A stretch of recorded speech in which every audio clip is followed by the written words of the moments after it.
Si je peux faire une remarque, aujourd'hui, quand vous voulez aller voir la direction des routes ou la direction des transports à l'État avec un projet d'infrastructure, si vous ne présentez pas une projection de trafic en hausse, ils vous disent « votre truc ne sert à rien ». La ligne 18 sur le plateau de Saclay, c'est mon combat. Bon, non, mais d'une manière générale. C'est un exemple. Bon, d'une manière générale. La ligne 18 sur le plateau de Saclay, par ailleurs, ne remboursera jamais son carbone de départ. On a fait les comptes, je peux vous le dire. Il faut juste l'abandonner, cette ligne. Ça ne sert à rien. Donc, on en reparlera. Moi, j'ai mis 1 heure à descendre du plateau parce que voilà, j'ai Julien Hirondelle dans la pièce qui est un grand spécialiste. On ne va pas se lancer, sinon on ne va pas finir. Non, je peux vous dire, on a fait les calculs. Ça remboursera à la demande d'un opérateur ferroviaire. Ça ne remboursera jamais son carbone de départ. Voilà. Donc, si on veut le faire au motif du carbone, il ne faut pas le faire. Et en fait, quand je dis ça, c'est illustratif du fait qu'aujourd'hui, on n'a pas juste un problème dans la finance, on a un problème dans l'arbitrage de nos priorités. C'est-à-dire qu'on on continue à raisonner avec un logiciel, et qui est le logiciel économique standard, qui est qu'on va pouvoir conjuguer la décarbonation et l'expansion économique perpétuelle. Et la difficulté de départ de tout le modèle conceptuel de cette affaire, c'est que les deux ne sont pas compatibles, parce que ce qui a fait l'expansion économique, c'est justement les combustibles fossiles. C'est le fait que les combustibles fossiles ont permis de démultiplier par des milliers le parc de machines sur Terre, qui sont celles qui produisent à notre place. Donc le pouvoir d'achat, c'est les combustibles fossiles. C'est pas juste les opérateurs pétroliers. C'est cette table pas chère, ce livre pas cher, ces lunettes pas chères, ça pas cher, ça pas cher, ça pas cher. Tout ça, c'est les combustibles fossiles. Donc l'idée qu'on va lutter contre les combustibles fossiles et en même temps augmenter le pouvoir d'achat des Français, c'est un mensonge. Bon. L'idée qu'on va pouvoir lutter contre les combustibles fossiles et augmenter le PIB jusqu'à ce que je touche mon assurance vie, c'est un mensonge. Donc en fait, c'est un mensonge qu'on se fait à nous-mêmes. Je ne dis pas que Pierre est en train de mentir à Paul, on se raconte des salades. Donc la vraie difficulté de cette affaire-là, c'est d'accepter l'idée qu'on va devoir faire des arbitrages, parce qu'on ne pourra pas tout faire à la fois, dans un monde qui ne sera plus jamais en expansion et qui en fait est en train de passer déjà en contraction. Si vous regardez les flux physiques en Europe, ils ont commencé à se contracter depuis 2007. Regardez, le trafic routier, les exploitants d'autoroutes le savent très bien, les tonnes de kilomètres en camion baissent en Europe depuis 2007. La construction... Pardon ? Non, les tonnes chargées, les statistiques. Juste, on a quand même 2 pays autour de nous, 3 pays autour de nous qui sont déjà en décroissance démographique. Non, c'est européen. Vous regardez les statistiques, dans tous les pays européens, le trafic routier est passé par un max en 2007, l'indice de la construction est passé par un max en 2007, la production industrielle est passée par un max en 2007. Et la population européenne est à un maximum en 2007. Si vous regardez l'Allemagne, l'Italie, l'Espagne sont déjà, depuis 2007, en décroissance. Oui, mais on a un tel réservoir de chômeurs que c'est pas ça qui explique le fait que le PIB baisse. La production industrielle baisse parce qu'il n'y a plus assez d'énergie qui rentre en Europe. C'est juste ça le sujet. Il n'y a plus assez de machines qui fonctionnent. Et donc, on est déjà dans un processus de contraction dont l'État français ne va pas, enfin, dont la République française ne va pas tarder à se rendre compte avant la fin du mandat de M. Macron. C'est dans ce contexte-là qu'il faut qu'on arrive à arbitrer nos priorités. Donc, le sujet n'est pas juste un sujet de plomberie dans un monde qui continue à ne pas poser de problème économique. Le problème est un problème d'arbitrage et de projet qui a suffisamment de sens pour résister aux soubresauts, dans un monde qui va être de plus en plus adverse en termes de nombre de problèmes à traiter. C'est pour ça que la question stratégique de demander aux entreprises qu'elles vendent dans un monde à zéro carbone, c'est la question. Oui, et notamment c'est la question de savoir traiter les perdants, parce qu'il y en aura plein. Et ce n'est pas juste les producteurs de combustibles fossiles. Je peux vous dire que le modèle de l'hypermarché est mort, le modèle de la consommation de produits à bas prix pour tout le monde est mort dans ce monde-là. Donc c'est beaucoup plus profond. Donc la tâche à laquelle vous vous attelez de manière salutaire est beaucoup plus ample encore que l'idée que vous vous en faites. Vous avez de quoi vous occuper, c'est parfait. Moi, j'ai un exemple. Donc que ça, c'est beaucoup plus profond que ça. Donc ce que je veux dire, c'est qu'il y a on retombe sur le problème de la mise en cohérence qui est évoqué tout à l'heure par Mathieu. Aujourd'hui, il y a des tas de trucs qui sont faits dans les coins et il n'y a pas de mise en cohérence. Donc je vais le dire autrement. Je pense qu'aujourd'hui, M. Macron, pour lui, ce n'est pas un sujet. C'est-à-dire que si c'était un vrai sujet... Pas encore. Non, ce n'est pas un sujet. Aujourd'hui, j'ai précisé aujourd'hui. Demain est un autre jour. Si c'était un vrai sujet, il y aurait une vraie mise en cohérence. Ça deviendrait un critère de tri. Dire que c'est une mise en cohérence, ça veut dire que c'est un critère de tri. Ça veut dire ça je fais, ça je fais pas, ça je fais, ça je fais pas, ça je fais, ça je fais pas.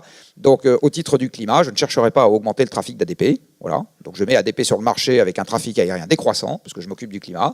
Voilà. C'est ça la mise en cohérence. Et ça a des contreparties aujourd'hui qu'on n'accepte pas au sommet de l'État, parce qu'on continue à raisonner avec « je vais avoir le beurre et l'argent du beurre ». Alors, je suis garant de la cohérence du débat. Monsieur, attends. Il y a qui va nous pousser à bouger? Moi, je voudrais rebondir sur ce qui vient d'être dit. Je pense qu'aujourd'hui, alors dans toutes les choses très critiques que j'ai pu dire, je pense qu'aujourd'hui, le terreau est là pour qu'il puisse y avoir un vrai projet politique dans lequel il y a une grosse part de sueur, à partir du moment où en face on donne de l'espoir. Et donc, les gens, à mon avis, seront prêts à accepter des modifications significatives de leur mode de vie, ce qui va passer par des restrictions, pour ne pas avoir peur d'employer les mots, si en face, vous leur dites où ils ont un avenir, dans le job qu'ils vont faire, et dans la contribution au projet collectif qu'ils vont pouvoir avoir. Et ça passe par le fait d'attaquer les filières, parce que si vous dites aux gens, il y aura des jobs pour s'occuper d'être couvreurs, zingueurs, plombiers, maraîchers, etc., on donne un discours individuel et local au sens de je donne des destins individuels, en face de je demande des efforts individuels. Tant qu'on est dans le grand propos incantatoire général, mais qu'on n'a pas nommé ce qu'on allait faire concrètement au niveau des individus, à qui on allait demander d'agir et pour faire quoi, je pense qu'il n'y a aucune chance que les gens acceptent les efforts qui sont la contrepartie du plan d'ensemble, parce qu'ils voient la charge, ils ne voient pas le produit. Donc voilà, c'est la raison pour laquelle... Vous faites le discours politique, parce qu'en vrai, si vous regardez, on a fait leur réforme de l'apprentissage, qui est, à mon avis, une réforme qui peut amener beaucoup de monde dans l'emploi pour des métiers dont on a besoin, qui sont tous les métiers que vous venez de décrire. Et on a fait aussi... ça se fera là par génération spontanée. Oui. Il faut le projet d'ensemble. Exactement, parce qu'on a aussi fait l'augmentation par la trajectoire carbone de la contribution énergie sur le gasoil. Oui. Et je peux vous dire que moi, j'ai bien l'impression que ça va avec, mais je pense qu'il faut mais dans la pédagogie de l'ensemble, j'insiste, oui. La pédagogie de l'ensemble sera complète le jour où j'entendrai aussi le gouvernement dire, et par ailleurs, je mets ADP sur le marché avec un trafic aérien décroissant. J'insiste. Aujourd'hui, on n'est pas cohérent. Donc les gens ne sont pas cons. Les gens ne sont pas cons. Ils ont l'impression qu'eux, ils font des efforts et d'autres ne vont pas être amenés. Non, mais ils comprennent bien qu'on tire à U et à Dia. Ils ne sont pas cons. Hein. Allez, deux questions. Non, s'il vous plaît. Le Shift avait essayé, il y a quelques mois, de porter auprès d'un certain nombre de présidents de commission à l'Assemblée nationale l'idée de faire une mission d'information permanente sur la mise en œuvre des accords de Paris, qui aurait notamment la capacité à évaluer la cohérence de n'importe quelle décision, la loi Pacte y compris, avec le fait qu'on va baisser les émissions de gaz à effet de serre. Alors, la bonne nouvelle, c'est qu'elle aurait énormément de boulot, parce que la réponse est non de manière systématique. C'est-à-dire qu'en fait, sans s'en rendre compte, la quasi-totalité des décisions qu'on prend de manière législative, en dehors du champ, compris comme étant strictement celui du climat, est orthogonale, enfin, ou présente des caractéristiques orthogonales avec ce qu'on décide dans le climat. Donc, une telle mission d'information permanente aurait la capacité, notamment à travers la publicité des auditions, qui sont quand même un bon vecteur de diffusion d'un débat structuré, parce que les gens qui viennent, ils parlent 2 heures, bref, il y a vraiment des trucs. Non, mais je le sais que vous travaillez. Ça serait un bon moyen, à mon avis, de commencer à faire naître un débat sur ce problème de mise en cohérence dont, pour répondre à la question posée, à peu près personne n'a conscience. Et pas plus les dirigeants des motoristes que les autres. Donc vous dites tout le monde est au courant qu'il y a le pic de production du pétrole en 2020. Je peux vous dire, la fraction des gens dans le monde économique qui ont conscience du fait que non seulement c'est en 2020, mais que pour le pétrole conventionnel, c'est arrivé il y a 10 ans, est à peu près nulle. Elle est à peu près nulle. À peu près partout. Je crois qu'on peut remercier Madame Montchalin pour s'être rendue disponible. Merci et à bientôt. Je pense qu'on peut... Juste pour finir là-dessus, rien qu'à mon niveau, quand je rencontre un dirigeant dans le monde économique et je lui dis, vous savez que la production de pétrole conventionnel, elle baisse depuis 2006 dans le monde. Stagne. Non, conventionnel.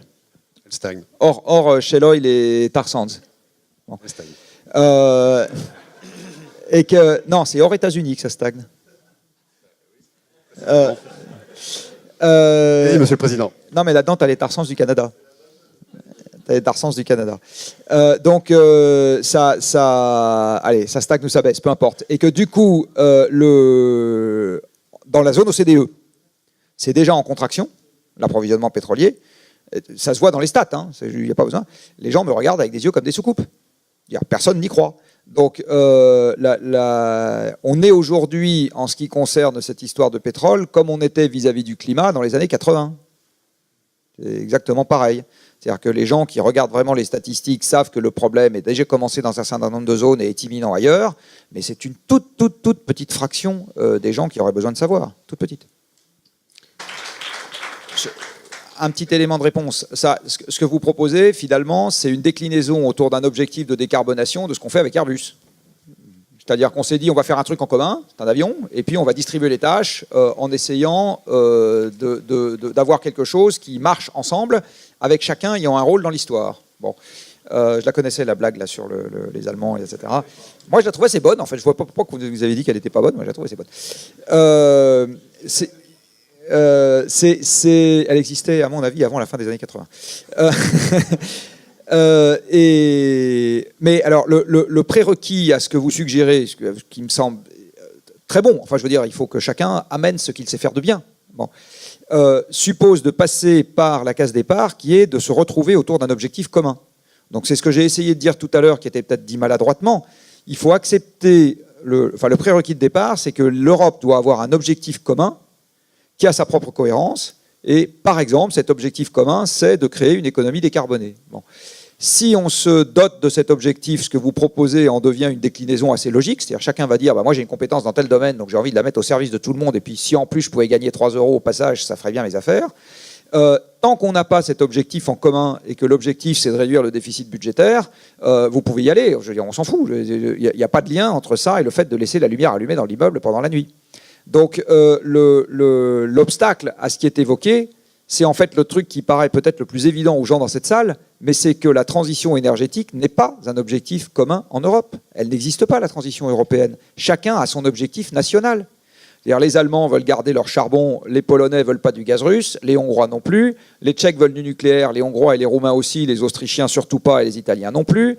Enfin, il n'y en a pas aujourd'hui de transition énergétique européenne. C'est une vue de l'esprit. C'est la raison pour laquelle vous vous retrouvez avec des directives européennes qui mélangent la chèvre et le chou, demandent des trucs qui se marchent sur les pieds, etc. Il n'y en a pas. Donc, alors, comment est-ce que naît l'Europe ? L'Europe naît d'un agrégat de pays. Je veux dire, l'Europe, elle n'est pas née d'une opération du Saint-Esprit. Il n'y a pas eu de consensus à 28 au départ. Au départ, il y a eu un petit groupe de pays. C'est pour ça que je disais tout à l'heure, il appartient à un pays politiquement puissant en Europe et ayant décidé que c'était un objectif pertinent pour l'avenir que d'essayer d'optimiser notre destin sous contrainte physique, c'est ça la décarbonation de l'économie, de commencer à faire la pédagogie de ce projet auprès d'un certain nombre d'autres pays en disant on va marcher ensemble. Alors il y a des opportunités aujourd'hui, je pense que paradoxalement le Brexit fournit une opportunité de rebattre les cartes avec les Anglais, je pense que la déshérence espagnole et italienne fournit paradoxalement l'occasion de rebattre les cartes avec ces pays, je pense que le seul avec qui on n'arrivera à rien sur cet objectif de décarbonation, c'est les Allemands, parce que ça a été dit tout à l'heure, ils font tout à l'envers. Ils font tout à l'envers. Ils viennent de créer une commission pour sortir du charbon. Donc. Oui, enfin, ils vont causer comme nous, mais pour le moment, ils font tout à l'envers. C'est-à-dire qu'ils gardent leur charbon, ils sont pour les grosses bagnoles, ils sont pour l'industrie qui crache du CO2 quand il s'agit de réglementer les quotas de manière un peu plus dure, c'est les premiers, etc. Donc, ils sont juste à peu près contre tout objectif climat. En pratique, hein, dans les discours, ils causent, mais en pratique, ils sont contre. Je crois qu'ils sont meilleurs que nous en rénovation énergétique des bâtiments et il ne faut pas de saupoudrage, ils ont une action... À peine. Quand on regarde la consommation de combustibles fossiles dans le chauffage des bâtiments en Allemagne, au niveau macroscopique, on ne voit pas la différence avec la France. Comme je suis le seul capitaliste à la tribune, je dois être d'accord avec vous, il ne faut pas augmenter le taux. Non, je vais vous répondre... non, faut quand même être sérieux à un moment. Non, je vais vous répondre sur un exemple qui est que moi je suis d'accord avec vous, du pognon il y en a plein, c'est pas le sujet, et je suis d'accord avec Amélie de Montchalin, c'est pas le sujet de la quantité de pognon, c'est ce qu'on en fait. Aujourd'hui, à fin 2017, c'est 2017 ou 2016 le rapport de la Cour des comptes ? Les 121 milliards. C'est à fin 2017 je crois. Hein. À fin 2017, nous savons que les ménages français vont payer 121 milliards pour financer les panneaux solaires et les éoliennes installés à fin 2017. 121 milliards. Ce à quoi on vient de décider d'en rajouter 25. D'accord ? Donc nous parlons maintenant de 136 milliards. Avec 136 milliards d'euros, je paye une pompe à chaleur, 10 000 € pièce, à 15 millions, parce qu'on va quand même faire quelques progrès, hein, à 15 millions de foyers, c'est-à-dire à peu près la totalité des foyers français qui sont chauffés au gaz et au fioul. D'accord ? J'aurais pris la même quantité d'argent dans vos poches, puisque c'est payé par une taxe sur l'électricité et maintenant une taxe sur les carburants. Ça ne change pas. Je continue à prendre, et c'est pris dans les poches, c'est une vraie imposition, c'est vraiment pris dans les poches des ménages français. Ça fait monter les factures d'électricité et maintenant un peu les factures de carburant. Sauf que je les redistribue d'une façon totalement différente. Je vous signale au passage que ça fait beaucoup plus de dépenses par ménage que les 5 € d'APL sur lesquels on a gueulé. Personne n'a rien dit. Et cet argent donc permettrait de supprimer 15% du pétrole qu'on importe. Donc selon les années, ça va représenter n'importe quoi entre 4 et 9 milliards. Le chauffage au gaz en France, c'est 55-60% du chauffage. Alors il y a le tertiaire là-dedans. Mettons le chauffage des ménages, ça doit être 40% du gaz qu'on consomme. Bon. Donc là, vous rajoutez encore un paquet de milliards économisés par an. Donc macroéconomiquement, c'est intéressant. Là, pour le coup, vous créez de l'emploi. Vous vous débarrassez de 25%, enfin allez, 20% du CO2 français, grosse maille. Vous avez dépensé la même quantité d'argent. Donc le sujet, j'insiste là-dessus, il est marginalement une question de quantité totale d'argent. Je ne crois pas qu'on ait un problème de quantité totale d'argent. Il est principalement une question de fléchage d'argent. Et flécher l'argent, ça veut dire que vous changez le système d'obligations et de récompenses. Et là, par exemple, si vous voulez payer une pompe à chaleur à chaque Français qui est chauffé au gaz et au fioul, vous avez l'obligation et la récompense. Donc la récompense, c'est que je vous en subventionne 80%. L'obligation, c'est qu'il est interdit, le jour où votre chaudière à gaz ou votre chaudière à fioul tombe en panne, de faire autre chose que de changer par une pompe à chaleur. Et si vous faites autre chose, vos impôts fonciers triplent. Voilà. Donc vous faites ça, non mais vous faites ça, c'est tout con. Vous n'avez pas besoin de plus d'argent et vous réglez une partie de votre problème. Donc j'insiste vraiment, sauf que, j'en reviens à ce que je disais au début de l'intervention, pour faire ça, vous avez besoin d'une approche par filière. Si vous avez une approche transversale sur le prix du CO2, la finance, etc., vous vous plantez. Il faut avoir une approche par filière et derrière, regardez ce que l'approche par filière demande sur les instruments transversaux. Des fois, ça va demander, des fois, ça ne va rien demander du tout. Voilà. Donc c'est vraiment comme ça qu'il faut s'y prendre. Le gros problème de cette approche par filière, c'est que ça empêche le discours politique généraliste. Parce que vous êtes obligé de prendre les problèmes un par un. On me dit qu'il nous reste pas mal de temps en fait. Ça nous casse tout. Donc en fait, il faut ménager un peu tout. Et... Alors les 2 degrés, en fait, c'est encore plus que ça. Si on commence demain matin, c'est quoi? C'est 5 quelque chose % par an, 5% par an, oui. Les 2 degrés. C'était avant-hier, mais... Donc, en fait, c'est une autre manière de dire que les 2 degrés, c'est terriblement récessif. Enfin, je veux dire, il n'y a pas moyen de faire autrement que de faire une énorme récession pour faire les 2 degrés. Voilà. Donc, en fait, tous les gens qui disent qu'on va faire 2 degrés avec à économie constante, ils sont tous en train de se raconter des histoires. Parce que vous aurez... Alors, la bonne nouvelle, c'est qu'on n'aura pas l'économie constante indéfiniment à cause de ce que vous avez dit sur les combustibles fossiles. Alors, je vais commencer par la blague caustique et ensuite être un peu plus sérieux. La blague caustique, c'est que vous allez avoir les deux.